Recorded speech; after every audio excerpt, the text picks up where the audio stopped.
Okay, children, from today we will be starting a new chapter, chapter 7. The name of the chapter is triangles. Okay. Now, in this chapter, first of all, we will be looking at a new concept called congruency.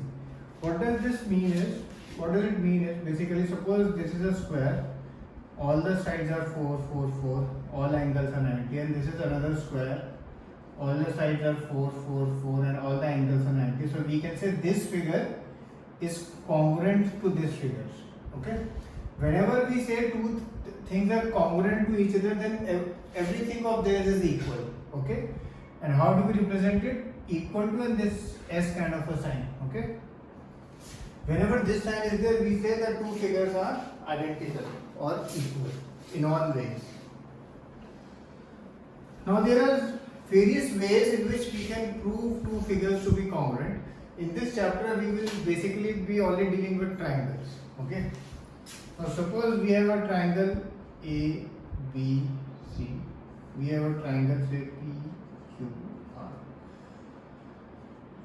ये तीन side triangle ABC की है, ये तीन side triangle PQR की है. आपको question आएगा, prove triangle ABC is congruent to triangle PQR. ऐसा क्वेश्चन आएगा. ओके, क्वेश्चन आएगा prove triangle ABC congruent to triangle PQR. तो उसको फिर लिखना होता है, आप लिखेंगे AB is equal to PQ, and reason हमेशा लिखना है. गिवन है AB equal to PQ, AC is equal to PR and BC is equal to QR. तीनों में गिवन ही है क्वेश्चन में आपके, तो ये आपको गिवन में लिखना है. Therefore, by SSS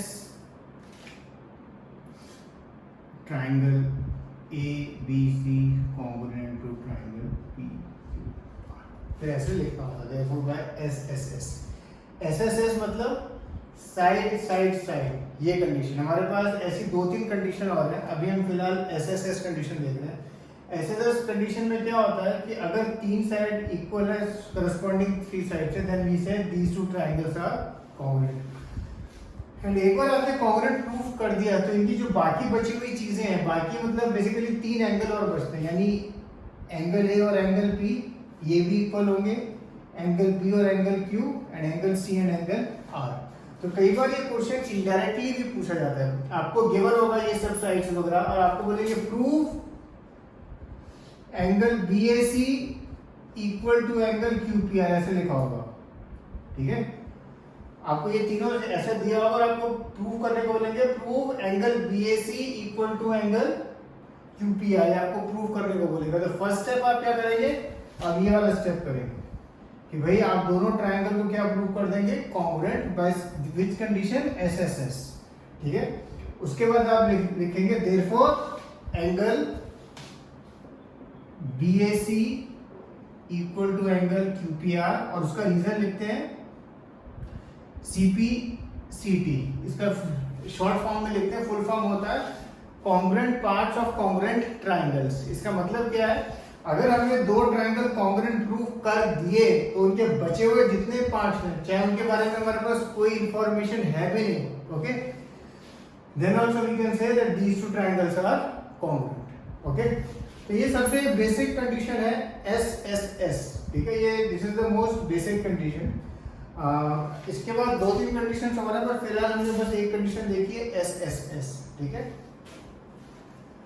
when we are doing this chapter ना, इनिशियली जब मैं आपको होमवर्क दूंगा, आपको हो सकता है कई बार लिखने में थोड़ा you will feel little bit different because ये questions थोड़े different हैं. ठीक है, but once you get used to it then it will be very easy for you. और एक ये क्वेश्चन है, ट्रायंगल ABC लिखा हुआ है यहाँ पे ABC, और हमको बोला है चेक करने को इस ट्रायंगल ABC से कॉन्ग्रुएंट टू ट्रायंगल QRP. ठीक है, ट्रायंगल ABC लिखा है और QRP लिखा है.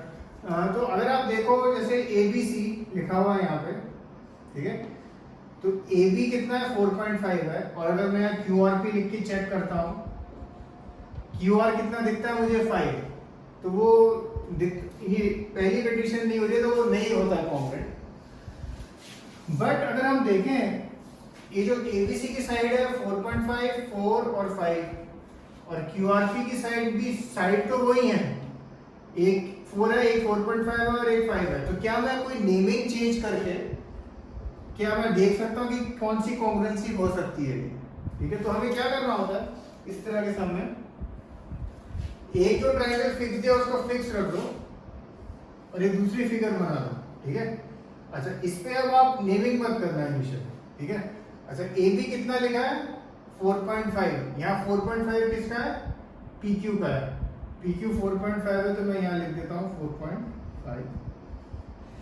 फिर नीचे का BC कितना है 5, यहाँ नीचे का BC अगर मुझे यहाँ 5 लिखना है तो RQ है, पर मेरा Q ऊपर चला गया तो मैं इसको फिर शिफ्ट करता हूँ, Q नीचे लिखता हूँ, P ऊपर लिखता हूँ। अब मैं मैच करता हूँ QR 5 और AC 4 यानी PR 4। अब अगर मैं देखूं ये तीनों चीजें मैच हो रही हैं, AB 4.5, PQ भी 4.5 है, नीचे का भी 5 है और ये इसमें BC भी 5 है और हमें यहाँ पे QR भी 5 है एंड लास्टली AC भी 4 है एंड जो हमारा PR था PR भी 4 है। मतलब हमने साइड का वैल्यूज वगैरह कुछ चेंज नहीं किया, PR 4 था ये भी 4 रखा, QR 5 था वो भी 5 रखा एंड PQ 4.5 था वो भी 4.5 रखा। और अब अगर हम देखें दोनों मैच हो गए, then we can say triangle ABC is congruent to triangle PQR। तो नेमिंग PQR होगी। इसका आगे एक चीज आपको समझाना चाहता हूं, जैसे अभी हमने एक जो पीछे वाला एक एग्जांपल देखा था, यहाँ लिखा था 5, 6, 7। ठीक है, PQR भी सपोज 5, 6, 7। ठीक है, और फिर हमने क्या कॉन्ग्रुएंसी लिखी थी, triangle ABC congruent to triangle PQR, जो सही है AB equal to PQ, BC equal to QR, AC equal to PR। But अगर ये मैंने ऐसे लिख दिया होता कि triangle ABC congruent to triangle से RPQ, अगर मैं ऐसे लिखता इसको तो ये गलत होता है। क्यों? जैसे ABC तो ये है और अगर मैं RPQ लिखूं RP एंड Q तो RP क्या हो जाता है 6। तो पहली कंडीशन नहीं मैच होगी क्योंकि RP 6 है और AB क्या है 5 है। तो नेमिंग जो है, नेमिंग ठीक लिखना is very important in this chapter. अब जैसे अब नेक्स्ट वाला देखेंगे, ये एक फिगर दिखती है मुझे, DFE लिखा हुआ है वहां पे, और अगेन पहले मैं ये वाली फिगर बिना नेमिंग के बना देता हूँ। ठीक है, बिना नेमिंग के, और फिर यहां से मैच करूंगा। AB 4.5 तो मेरा FB 4.5 होना चाहिए, तो यहाँ FB लिख दिया। फिर BC 5, नीचे वाला D 5 और फिर AC 4 तो FE ऑटोमेटिकली 4। तो ये मैच हो गया। तो मतलब यहाँ पे कॉन्ग्रुएंसी क्या है आपकी, ये वाली FDE। तो ये जो नेमिंग है ना, ये नेमिंग करनी आनी चाहिए। ठीक है, उसके बाद फिर हम नेक्स्ट स्टेप लिख सकते हैं। ये वाला मैं आप लोग के लिए छोड़ रहा हूँ। ठीक है, ये मैं लिख के दूंगा कि इसमें क्या नेमिंग करोगे कि भाई triangle ABC congruent to triangle PQR। अच्छा, ये सबसे बेसिक तरह की कॉन्ग्रुएंसी है, जो सबसे सिंपलेस्ट है कि भाई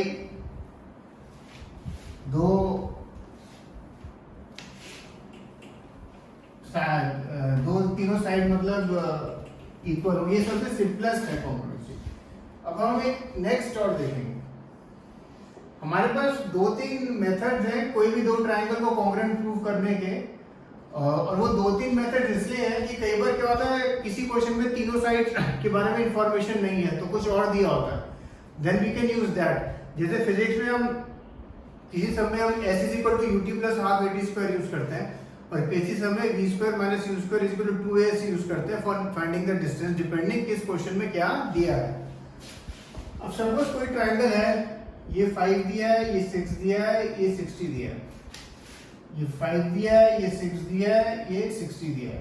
ठीक है, तो आप लिखेंगे A B equal to P Q, angle A B C equal to angle P Q R and B C equal to Q R. और यहाँ सब में गिवन गिवन लिखने लगा क्योंकि इसमें गिवन या क्वेश्चन में। Therefore triangle A B C congruent to triangle P Q are.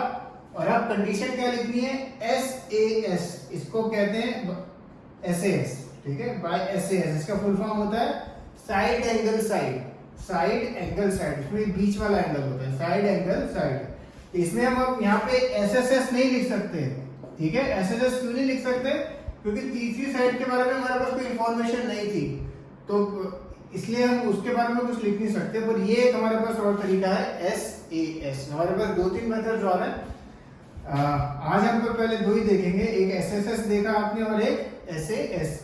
एक क्वेश्चन मैं आपको एस एस एस पे दूंगा एंड एक क्वेश्चन अभी हम डिस्कस कर रहे हैं एस ए एस के ऊपर। अच्छा, इसमें भी कई बार क्वेश्चन कैसा हो सकता है कि ये आपको फिगर दी होगी और बोला होगा प्रूव से AC equal to P R, ये आपको प्रूव करने को बोलेगा। AC is equal to P R या आर जो भी आप लिखें, ये आपको प्रूव करने को बोलेगा। तो आप क्या करेंगे, पहले आप ये ट्रायंगल लिखेंगे कॉन्ग्रुएंट, ठीक है, ये 3 चीज। Therefore AC is equal to P R by क्या लिखेंगे, CPCT, ठीक है, ये मेंशन करना जरूरी है, by congruent parts of congruent triangle, ठीक है। तो कई बार ये 2 फिगर दी होगी और आपको ये प्रूव करने को बोलेगा, ठीक है। जो ट्रायंगल वाले समय आप देखेंगे कि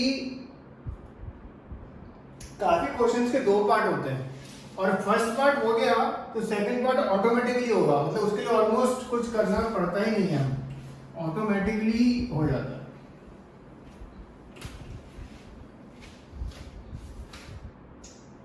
ओके, अब हम एक क्वेश्चन देखेंगे।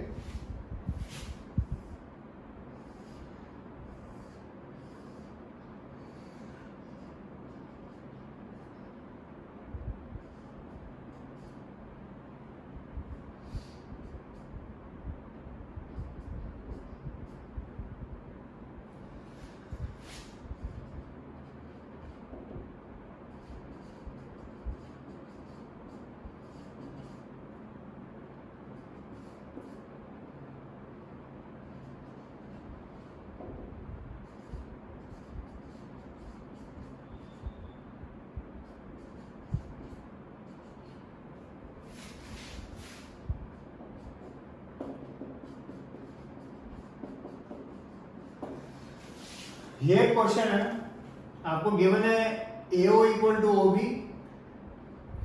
OD equal to OC, show triangle AOD is congruent to BOC।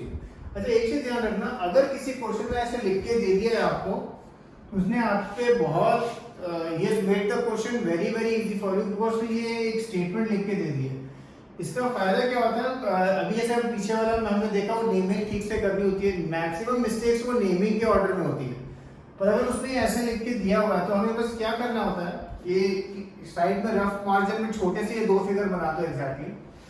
अच्छा, ये मैं थोड़े बड़े बनाता हूँ तुम लोग को दिखे अभी, पर वैसे तुम साइड मार्जिन में 2 छोटे फिगर बना दो। सेकेंड स्टेप करना क्या, जो इस ऑर्डर में लिखा है उसी ऑर्डर में लिखना, जैसे AOD BOC भी इसी ऑर्डर में, ठीक है। B जैसे मैंने A ऊपर से स्टार्ट किया तो इसको ऐसे लिखा, तो BOC भी ऐसे लिखना। उसके बाद क्या करना, क्वेश्चन में जो चीजें गिवन है ना वो मार्क करते जाओ। आपको एक चीज गिवन है OA इक्वल टू OB, तो OA equal to OB given है, आपको ऐसे मार्क कर दिया। फिर OD इक्वल टू OC भी गिवन है, OD इक्वल टू OC भी गिवन है, ठीक है, ये 2 चीजें गिवन है। अब आपको शो करना है AOD कॉन्ग्रुएंट टू BOC। तो अब आपको सोचना है कि तीसरी कंडीशन कहां से आएगी। अभी फिलहाल आपको ये 2 मालूम है, SSS एंड SAS, तो तीसरी साइड है AD। अब AD और BC के बारे में कुछ उसमें दिया नहीं है, तो वो हम यूज नहीं कर सकते। अब उसके बाद हम देख सकते हैं एंगल्स। अगर एंगल हम देखें, जैसे अब यहाँ से पढ़ने के एंगल, अगर हम यहाँ देखें ये एंगल AOD, कौन सा एंगल है, ये वाला AOD। फिर यहाँ देखें एंगल BOC, वो ये एंगल है। अगर हम देखें AOD और BOC क्या है, वर्टिकली ऑपोजिट एंगल है। वर्टिकली ऑपोजिट एंगल क्या होते हैं, वो क्या होते हैं, इक्वल होते हैं। तो उससे हमारा ये सब हो जाएगा, ये क्या हो जाएंगे, कॉन्ग्रुएंट। तो आप क्या लिखेंगे, सबसे पहले OA equal to OB given, ठीक है, वो गिवन था। OD इक्वल टू OC भी गिवन था, ठीक है। तीसरी condition angle AOD equal to angle BOC, इसका आप रीजन लिखेंगे, vertically opposite angles. Therefore by SAS triangle AOD congruent to triangle BOC। Okay, तो ये फर्स्ट पार्ट हुआ है। अच्छा, सेकंड पार्ट में हम नोटिस करते हैं उसने लिखा है prove AD parallel to BC। अगर लिखा हुआ था उसमें prove AD equal to BC, तो उसमें कुछ भी नहीं करना था, आप बस लिखते therefore AD equal to BC by CP because congruent part of congruent triangles are equal। But दो congruent triangle अगर ट्रायंगल होते हैं तो उनकी लाइंस पैरेलल के बारे में हमारे पास कोई इंफॉर्मेशन नहीं होती, तो अब ये पैरेलल कैसे प्रूव करेंगे, ये अब हमारे दिमाग में आता है। तो यू नो कि कोई भी दो लाइन पैरेलल प्रूव करनी हो तो हमारे पास दो तीन तरह की कंडीशंस होती हैं। We can prove if the alternate angles are equal or corresponding angles are equal or the sum of interior angles is 180। तो अगर मैं यहाँ देखता हूँ इस फिगर में, अब क्योंकि ये दोनों ट्रायंगल कॉन्ग्रुएंट प्रूव हो चुके हैं तो इनके बचे हुए पार्ट्स जिनके बारे में आपके पास कोई इंफॉर्मेशन नहीं है वो भी इक्वल है, यानी angle OAD is equal to angle OBC। और अगर मैं यहाँ देखूं एंगल OAD ये है, OAD, और एंगल OBC ये है, और ये किस तरह के एंगल है, they are alternate angle, so therefore उससे हो जाएगा।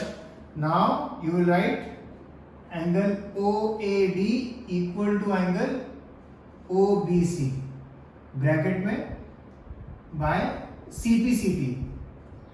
Next line, but they are alternate angles, therefore AD parallel B, ठीक है। तो ये सब इस तरह से होगा। तो मैं एक ये सब दूंगा आपको जो आप ठीक से देखना, राइट इट प्रॉपरली, एंड दूसरा सम तो एक और मैं दूंगा आपको। ये जो चैप्टर में जब आप सम्स लिखेंगे, writing them properly is very very important. And जैसे ये सम को करने का तो एक ही मेथड है, बाद में जब हम देखेंगे, जब एक बार आप सारी कंडीशन सीख लेंगे, कई बार कुछ सम को करने के एक या दो मेथड भी हो सकते हैं। तो in maths you can do by any method, that is not an issue. तो आज हमने अभी दो देखे मेथड, कोई भी दो ट्रायंगल को कॉन्ग्रुएंट प्रूव करने के। एक है कि भाई साइड साइड, इसको कहते हैं SSS, और दूसरा मेथड है साइड एंगल साइड, इसको बोलते हैं SAS। एंड कोई दूसरी चीज ध्यान रखनी, जब भी हम कोई दो फिगर को कॉन्ग्रुएंट प्रूव कर दें तो उनके जो बचे हुए पार्ट्स हैं, all the remaining parts are also congruent. Okay, cheers.